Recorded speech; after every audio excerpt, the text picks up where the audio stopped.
நான் இன்னைக்கு வத்த குழம்பு செய்ய போகிறேன். இது வந்து ஸ்பெஷல் வத்த குழம்பு. ஏன்னா இது வந்து அப்பளம் தாளிக்கிறதுக்கு வந்து நம்ம அப்பளம் போட்டு செய்கிறதுனால நம்ம இதை ஸ்பெஷல் வத்த குழம்புன்னு சொல்லுவோம். அது மட்டும் இல்லாமல் மணத்தக்காளி கூட நம்ம தேங்காய் பேஸ்ட் வந்து ஆட் பண்ணுறோம். தேங்காய் பேஸ்ட் வந்து அது கரகரன்னு அரைச்சி நம்ம ஆட் பண்ணுறதுனால இது ரொம்ப டேஸ்ட்டாக இருக்கும். கொஞ்சம் வித்தியாசமான டேஸ்ட் இருக்கும். வாங்க எப்படி செய்கிறதுன்னு இந்த வீடியோவில் சொல்கிறேன்.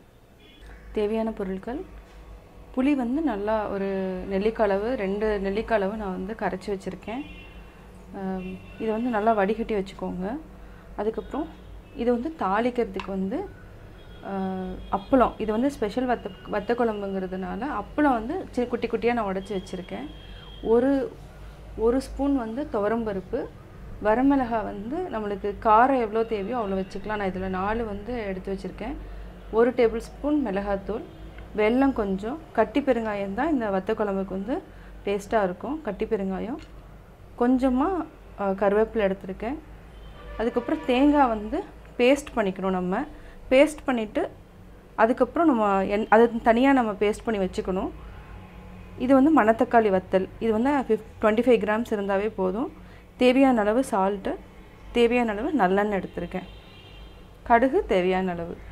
இதுக்கு வந்து நல்லெண்ணெய் ஊற்றணும். வத்த குழம்புக்கு நல்லெண்ணெய் கொஞ்சம் நிறையாவே ஊற்றிக்கலாம்.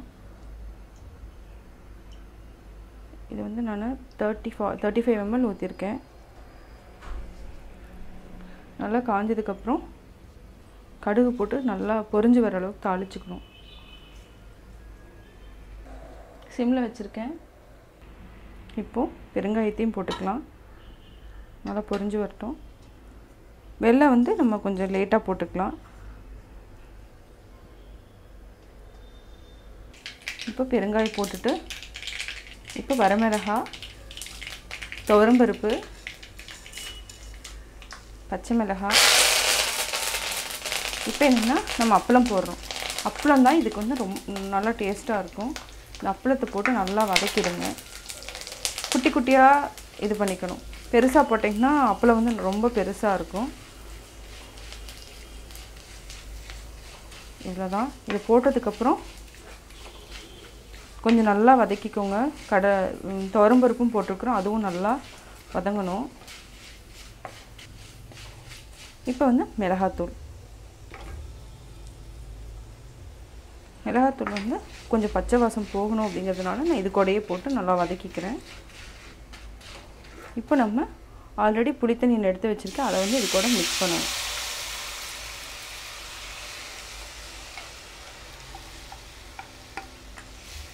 இது நல்லா கொதிக்கணும்.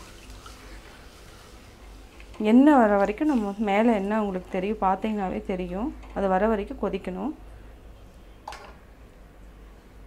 இப்போ உப்பு போட்டு, உப்பு எவ்வளோ தேவையோ அது பார்த்து போட்டுட்டு நம்ம மூடி வச்சுக்கலாம். வெல்லம் வந்து கொஞ்சம் லேட்டாக போட்டுக்கலாம். வெல்லம் வந்து நான் தனியாக எடுத்து வச்சுருக்கேன்.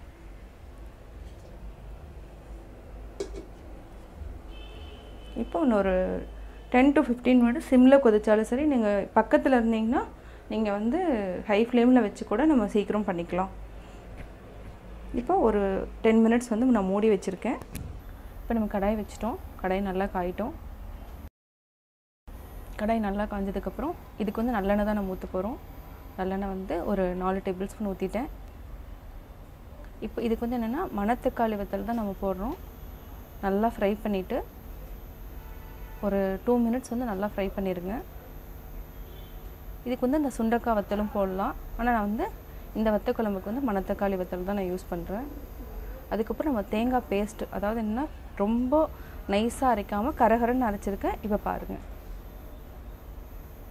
இப்போது இந்த மாதிரி அரைச்சிக்கோங்க. நம்ம இந்த மணத்தக்காளி வத்தல் கூட இப்போ நல்லா அது கூட போட்டு மிக்ஸ் பண்ணணும். அதுக்குள்ளே மணத்தக்காளி வத்தல் நல்லா இப்போ வறுத்துக்கலாம். இது கொஞ்சம் நல்லா ஒரு 2 மினிட்ஸ் வந்து நல்லா ஊறணும் எண்ணெயிலேயே.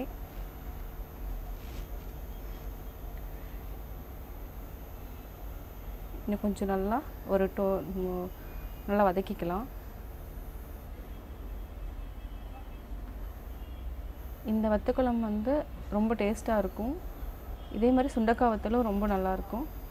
இப்போ அந்த தேங்காய் பேஸ்ட்டை வந்து இது கூட மிக்ஸ் பண்ணிவிட்டு நல்லா வதக்கணும். லைட்டாக தண்ணி ஆட் பண்ணிக்கலாம். எல்லாத்தையும் மிக்ஸ் பண்ணி இது கூட இது வந்து நம்ம தனியாக வைக்கிறதுக்காக இந்த வத்த குழம்பு கூட லாஸ்ட்டில் ஊற்றணும். அதுக்காக நான் இப்போ பேஸ்ட் மாதிரி போட்டு அரைச்சிருக்கேன். இது ஒரு 2 மினிட்ஸ் வந்து நல்லா வதக்கிக்கணும். தேங்காய் எல்லாத்தையுமே நம்ம ஆட் பண்ணிக்கலாம் வத்தல் கூட. இது பேஸ்ட் மாதிரி பண்ணிட்டேன்னா அது வேறு மாதிரி போயிடும். அந்த டேஸ்ட் வத்த குழம்பு டேஸ்ட் வராது. நார்மலாக நம்ம இதுக்கு வந்து தேங்காய் போடாமல் தான் செய்வோம் வத்த குழம்பு. இதுக்கு வந்து நான் தேங்காய் போட்டு செய்கிறதுனால கொஞ்சம் நல்லா டேஸ்ட் டிஃப்ரெண்ட்டாக இருக்கும். இதை கொஞ்சம் நல்லா வதக்கிக்கலாம். வத்தல் கூட நல்லா மிக்ஸ் பண்ணிக்கோங்க.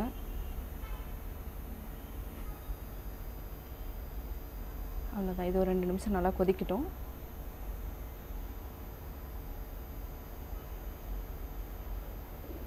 நல்லா வதக்கி விட்டுட்டு இப்போ வந்து நம்ம ஆஃப் பண்ணிடலாம். இது நல்லா வதக்கிட்டேன். இப்போ வந்து ஆஃப் பண்ணிவிட்டு இது தனியாக வச்சுக்கலாம். அந்த குழம்பு நல்லா கொதித்து வர டைமுக்கு நம்ம வந்து இந்த பேஸ்ட் இது மணத்தக்காளி வத்தலோட சேர்த்து அந்த குழம்புல நம்ம ஊற்றிடணும். அதாவது புளி கூட நம்ம ஊற்றிடணும். கொஞ்சம் நல்லா கொதிச்சிருச்சு. எண்ணெய் நல்லா மேலே வந்திருக்கு. இப்போ வந்து நம்ம இந்த வெல்லம் எடுத்து வச்சுருந்தோம் இல்லைங்களா, வெல்லத்தையும் நம்ம போட்டுக்கலாம். இப்போ வெல்லத்தை போட்டுட்டு மணத்தக்காளி வத்தலும் தேங்காயும் நம்ம அரைச்சி வச்சுருக்கோம் அதையும் சேர்த்து இதில் மிக்ஸ் பண்ணிவிட்டு ஒரு நல்லா ஒரு கலரி விடணும். இதை நல்லா ஒரு தண்ணியில் கொஞ்சம் இது பண்ணிவிட்டு போட்டுக்கலாம். அவ்வளோது. இது ஒரு 5 மினிட்ஸ் வந்து மூடி வச்சுருங்க சிம்மில் வச்சுட்டு. இந்த குழம்பு வந்து வித்தியாசமாக இருக்கும். அப்பளம் எல்லாமே போட்டுக்கிறதுனால நல்லா டேஸ்ட்டாக இருக்கும். ஏதாவது ஒரு ஃபங்க்ஷன்னா நம்ம சாம்பார் ரசம் கூட வந்து வத்த குழம்பு இது மாதிரி நம்ம செஞ்சுட்டோம்னா இன்னும் நல்லாயிருக்கும். உப்பு இருக்கான்னு செக் பண்ணிக்கலாம். கொஞ்சம் போடணும் பத்தில். நல்லா மிக்ஸ் பண்ணி விட்டுட்டு, ஏன்னா இது வந்து கரகரன்னு நம்ம அரைச்சதுனால தான் இந்த மாதிரி இருக்குது பார்க்குறதுக்கு. இந்த குழம்பு ரொம்ப டேஸ்ட்டாக இருக்கும். இது வந்து நீங்கள் 2 டேஸ் 3 டேஸ் இல்லைனா 1 மந்த் கூட நீங்கள் நல்லா ஸ்டோர் பண்ணி வச்சுக்கலாம் ஃப்ரிட்ஜில். மிளகாத்தூள் வந்து நம்ம ஒரு டேபிள் ஸ்பூன் போட்டிருக்கோம். தேங்காய் பேஸ்ட்டு போட்டதுனால என்னென்னா காரம் வந்து ரொம்ப தெரியாது உங்களுக்கு. இப்போ ஒரு 5 மினிட்ஸ் நம்ம மூடி வச்சுட்டு பார்த்துட்டு அதுக்கப்புறம் ஆஃப் பண்ணிக்கலாம். இப்போது நல்லா கொதிச்சிருச்சு. ஆஃப் பண்ணிடலாம். இப்போ வத்த குழம்பு ரெடி ஆகிடுச்சு. நல்லா மணத்தக்காளி வத்தல் எல்லாமே மேலே நல்லா இதாக தெரியுது. எண்ணெயும் மேலே வந்துடுச்சு. போது இந்த இதில் வந்து நம்ம வந்து ஆஃப் பண்ணிடலாம். இப்போ வேறு பாத்திரத்தில் நம்ம மாற்றிக்கலாம். நான் வத்த குழம்பு எப்படி செஞ்சேங்கிறத பார்த்தீங்க. இந்த குழம்பு வந்து சாதத்துக்கு கூட அப்பளமும் வச்சு சாப்பிட்டோன்னா இன்னும் ரொம்ப டேஸ்ட்டாக இருக்கும். நீங்கள் வீட்டில் செஞ்சு பார்த்துட்டு உங்களுடைய கமெண்ட்ஸ் எனக்கு சொல்லுங்கள். உங்கள் ஃப்ரெண்ட்ஸ் கிட்ட ஷேர் பண்ணுங்கள். பிடிச்சிருந்தால் லைக் பண்ணுங்கள். மறக்காமல் சப்ஸ்கிரைப் பண்ணுங்கள்.